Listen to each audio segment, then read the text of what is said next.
This story unfolds what happened a few days ago at India's most major airlines, which inflicted suffering to many people who got stuck on the airport and which shocked not only the nation but the entire world. Nowadays, nobody knows what's happening to the country anymore. But one thing is clear, boss. Flying in India has turned into a survival test. At major airport, lakhs of passengers, children, senior citizens, sick people are stuck in an endless queue. Some are sleeping on the floor, some are spending entire nights starting at the departure boards like it's a horror movie trailer. Flights aren't just late, they are delayed by 18 to 20 hours, as if the time itself has boarded a wrong aircraft. And after waiting for half of their lifetime, many passengers hear a magical announcement. Your flight has been cancelled off. Weddings missed, exams missed, business deals gone, honeymoon cancelled off, families reunion postponed indefinitely. People planned vacations and ended up planning airport sleepovers instead. Indian airports lately don't feel like airports at all. They look like more of like an overcrowded bus depot during a peak monsoon season. Only the difference is this is full of AC. Some passengers are lying flat on the ground, some are arguing with the exhausted staff, some are shouting slogans, some are protesting, most of the people are angry with the staff and on the verge of attacking the staff.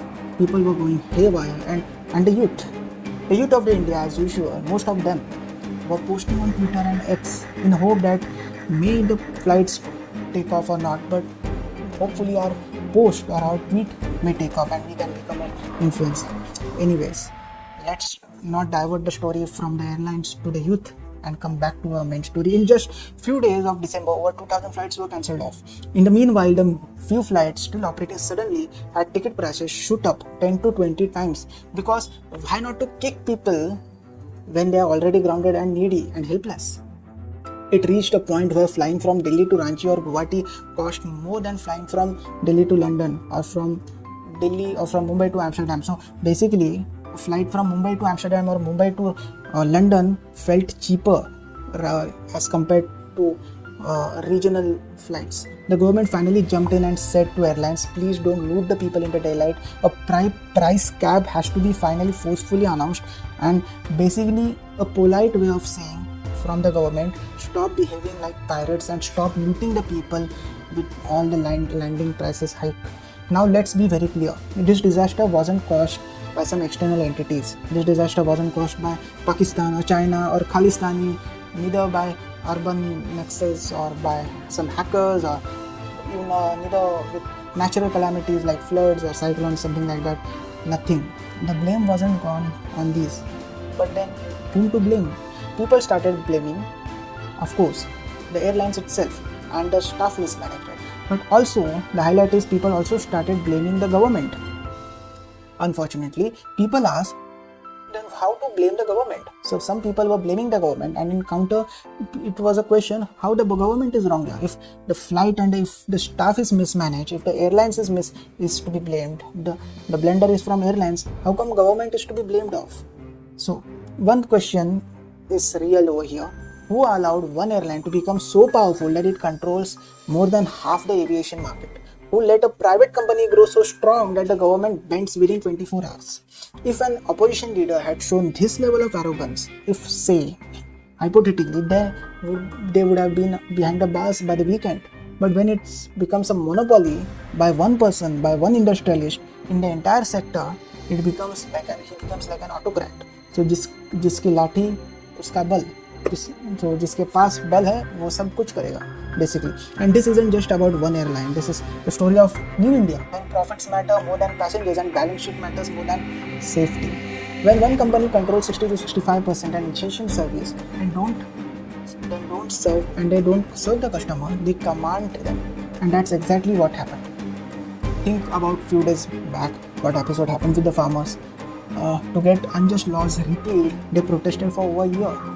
More than 800 lives were lost. They faced lathi charges, tear gas, freezing winters, and rubber bullets were fired. All this thing to get one law or one rule to be removed. Now compare that thing with this. There is a common analogy. One airline, one major disruption, and within 2 days the government gave the relief. Basically, is it a coincidence or just a mere accident or a carefully timed pressure tactic? We will come to this in a while, but look around. Aviation isn't just the only sector where this kind of mismanagement or this kind of control structure is being happening. You take any other industry, may it be telecom, ports, cement, airports, anything. In one sector, the entire power is given to one person or one industrialist, and thus that one person and industrialist become the autocrat. He become the utmost rule imposer. Everywhere you will find 2 to 3 industrialists, giants controlling the entire sector, and that's where problem occurs. When markets turn into monopolies or duopolies, policies don't serve citizens anymore. They serve boardrooms. Prices rise, services fall, and the customers are left shouting in the void because there's nowhere else to go. Because chit be berry or pat be merry, where the person will go, where the common man will go. If the entire thing, the person who is doing is one and the person who is making it do is also the same person. So today we are not just talking about flights, we are decoding India's monopoly playbook, how it's built, how it's protected, and how it slowly crushes your choices. But first, let's rewind and understand how the aviation mess actually started. In Jan 2024, the government revised something called FDTL rules, flight duty timing limitations. In simple words, how long the pilots can work, how many nights landing can be done, and how much rest is mandatory. The goal was simple, boss. Stop overwork. So basically, if the pilots are overworked, they get tired off, and it's not safe for the aviation.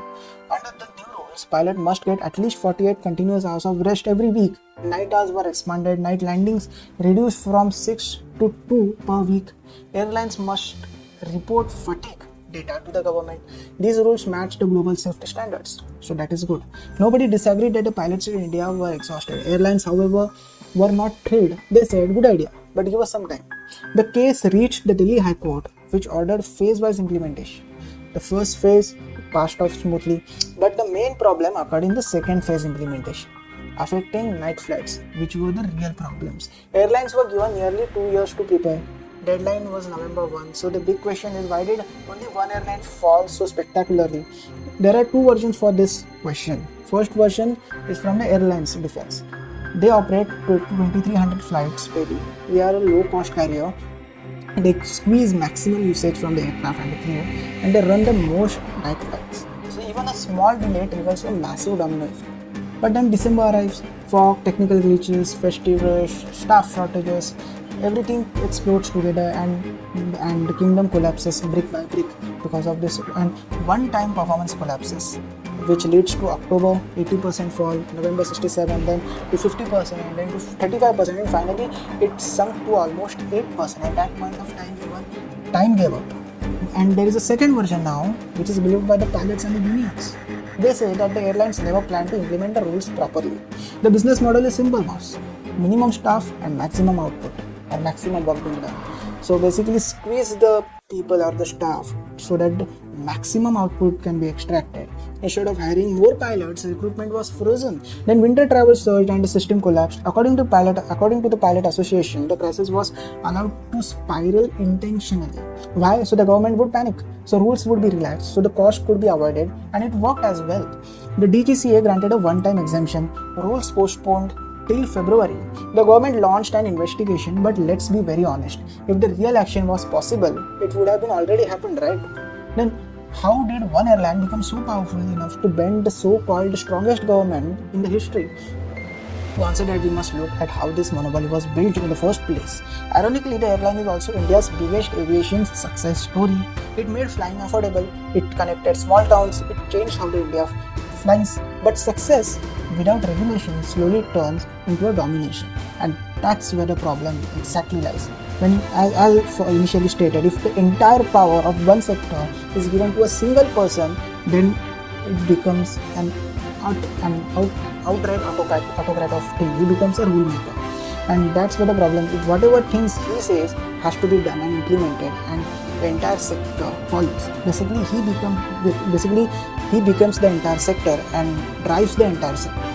But the success story, as I said, without a regulation, becomes chaotic and falls apart and turns into a domination. What we are seeing isn't accidental. Just like politics is moving towards one party, one leader, business moving towards one sector and one giant. Telecom, you take example of any other industry. It's not just about the airlines or airport. You take the example of telecom, aviation, cement, ports, airports. May it be any sector you take example of, you will see the same thing being happening in any sector. one person becomes a giant and he controls the entire sector. But the question valid here is, who gave that person the entire power of one sector? That is the biggest question. And the biggest casualty is choice. When choices disappears, freedom disappears quietly. What happened at the airport today or that time will happen in other industries tomorrow, and in politics the day after, and all the other markets and services and sectors just follows the same trend. And one day, even if you want to leave, there will be nowhere else to go, because the one who has the power will be implementing everything. So the person who is doing a wrong is almost the same person who is making it do. So who will you go to complain the person to? Because the person to do the complaint is the one who is partnered with the one who is in that ruckus. Hope you understand the theory, and I'm signing off. Don't forget to subscribe, because the next story I will be unfolding almost tomorrow.